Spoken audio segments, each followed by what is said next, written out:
Sikia Ngoi, leo mwanangu lazima unipe hela yangu.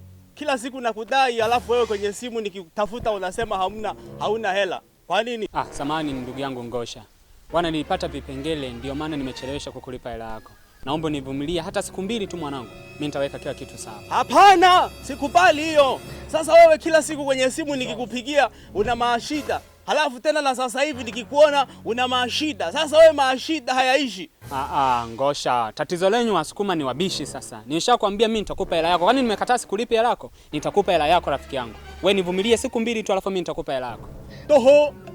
La swale simu lolo. Sasa Ngosha sikiliza. Mimi nitakulipa hela yako. Kama hutaki basi tuachane na hii mada. We over. We over ndio nini? Unanitukana? Kuna cha kutukana. Unanitukana? Oya. We over ndio nini? Ngosha. Basi nipe simu yako. Lete simu. Naga simu. Mimi nachukua simu. Huwezi kuchukua simu. Uchukui simu. Huyu jamaa huyu namdai afu hataki kunilipa. Yeye anakula tu analefuka na hela yangu. Unadaiwa? Anandai lakini analeta mazinguzi sana. Kwa nini anapanda? Ndai 5,000. Sasa 5,000 nayo na unakuja unaniambia. Sasa 5,000. Singekuja kukopa. Sawa. Hapo si sawa. Baba mshalipa. Usiongeza tu ya maliza. Si fresh hapo.